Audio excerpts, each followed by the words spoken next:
सबको जय मसीह की। आज का हमारा विषय है मंदिर का कर। तो आइए हम इस विषय के लिए प्रार्थना कर लेते हैं। हालेलुया। हर प्रार्थना करता है आज का वचन के लिए प्रार्थना करते हैं। आज का वचन अच्छा सुनने के लिए साथ हम करना कोई भी रुकावट पसंद दिक्कत पसंद नहीं उनका प्रार्थना करते हैं। प्रभु जी कभी अच्छा से वचन बोलने के लिए साथ मत करना, सामर्थ्य वचन बोलने के लिए साथ मत करना प्रार्थना करता है। प्रभु जो भी वचन सुनना प्रभु जी उनसे वचन बात करने के लिए साथ मत करना, कोई दिक्कत परेशानी नहीं प्रार्थना करते हैं। प्रभु यीशु मसीह नाम से प्रार्थना करते हैं। प्रभु जी आपने हमारी प्रार्थना सुन लिया, इसलिए धन्यवाद करते हैं। सारा मैं आपको देता हूँ, प्रभु यीशु मसीह नाम से मांगते हैं पिता, आमीन। तो आज का हमारा विषय ये है जो मंदिर का कर। तो आइए इस विषय के लिए एक वचन निकाल लेते हैं। मत्ती 17 का 24 में 24, मत्ती 17 का 24। जब वे कफरनहूम पहुँचे तो मंदिर का कर लेने वाले ने पतरस के पास आकर पूछा, क्या तुम्हारा गुरु मंदिर का कर नहीं देता? उसने कहा, हाँ देता है।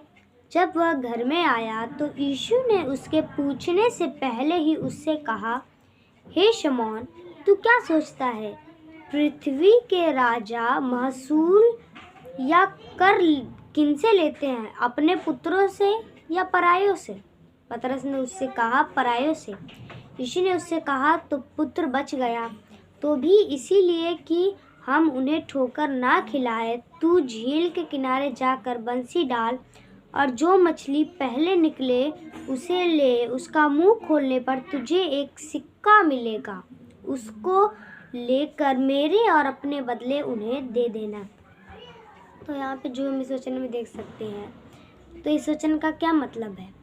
इस वचन का ये मतलब है कि कोई भी, जैसे अब समझ लीजिए कोई भी टैक्स लेता है कहीं जाने का, या आप कहीं भी जा रहे हैं तो टैक्स लेता है, या आप किसी ऑनलाइन सामान मंगवाएंगे तो टैक्स तो लेता ही है ना। तो वो अपने दूसरों से टैक्स लेगा ना, अपने उस जो टैक्स ले रहा है अपने ही बेटे से तो नहीं लेगा ना। तो यीशु मसीह किसके थे? परमेश्वर के पुत्र थे। लेकिन तब भी यीशु मसीह ने क्या कहा कि कोई बात नहीं, तुम उनका हम उनका कर चुका देंगे, नहीं उनका ठोकर ना खाएं वो।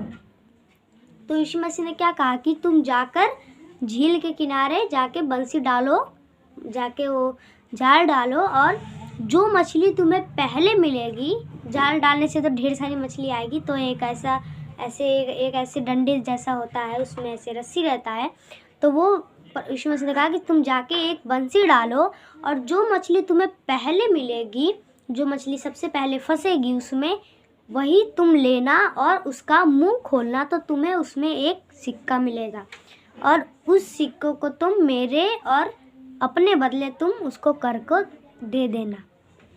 तो हम यहाँ पे देख सकते हैं कि हमारा प्रभु यीशु मसीह कितना महान है कि एक मछली के मुंह में से भी परमेश्वर हमारा यीशु मसीह जो चमत्कार किया, हम देख सकते हैं कि हमारे यीशु मसीह ने बहुत बड़े बड़े चमत्कार किए। हम पतरस के जीवन में देखे, जब पतरस झील के किनारे अपने जाले धो रहा था तो उसको कोई भी मछली नहीं मिला था। उसका परिवार को वो उसी से मछली और उसी से अपना सब, वही उनका काम था। तो उस दिन पूरी रात उन्होंने ढूंढा सब जगह मछली, लेकिन उनको झील में पानी में कहीं नहीं मिला। तो यीशु मसीह आए, उन्होंने क्या कहा कि तुम अपना नाव किनारे से थोड़ा आगे ले चलो, अपने गहरे में तुम ले चलो। तो उसने क्या कहा कि ये प्रभु, हमने सारी रात तो बहुत मेहनत किया लेकिन हमने कुछ नहीं पकड़ा, लेकिन आप कह रहे हैं तो मैं जाल में डाल देता हूँ। तो जब यीशु मसीह का उसने बात माना, तो वहाँ पे जब उसने जाल डाला यीशु मसीह का बात मान के, तो वहाँ पे जो ढेर सारा मछली उसमें आ गया, यहाँ तक कि जाल फटने के तादार पर भी आ गया था। तो वहाँ पे हम देख सकते हैं कि जब हमारा प्रभु यीशु मसीह बड़े बड़े चमत्कार करते हैं, जो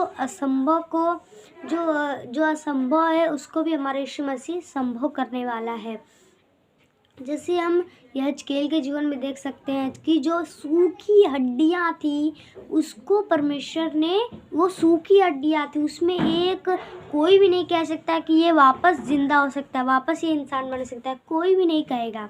एकदम सूख गई थी, वो किसी काम की नहीं थी। उसका हम किसी चीज़ में काम भी नहीं ले सकते हैं, इतना सूख गया था, उसका कोई काम नहीं था। तो परमेश्वर ने क्या कहा कि तुम उससे भविष्यवाणी करो। तो भविष्यवाणी किया तो वो अपने अपने पैरों के बल खड़े हो गए और वो एक बहुत बड़ी सेना हो गई। तो ऐसे ही प्रभु उन लोगों को चुनते हैं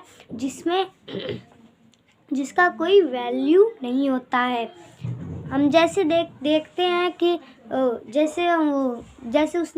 जैसे परमेश्वर ने हड्डी का उदाहरण दिया, तो वो हड्डी जो सूख गई तो उसका कोई वैल्यू नहीं था, दुनिया उसको कुछ तुच्छ समझती थी, लेकिन परमेश्वर ने उसे चुना तो जीवित वापस हो गया। तो ऐसे ही परमेश्वर उन लोगों को चुनते हैं जिन्हें कोई भी ज्ञान नहीं है। हम देखें तो यीशु मसीह के सारे चेलों को, उनमें से एक भी कोई भी पढ़ा लिखा नहीं था। सब कोई मछली पकड़ने वाला था, कोई चुंगी लेने वाला था, सब ऐसे थे, कोई भी उसमें ज्ञान ही नहीं था। तो ऐसे ही प्रभु उन तुच्छ लोगों को समझते हैं जिन्हें कोई कुछ काम का नहीं समझते हैं। तो आज का वचन से हम यही सीखते हैं, प्रभु इस वचन के द्वारा हम सबको आशीष दे और सबको आशीष दे। सबको जय मसीह की।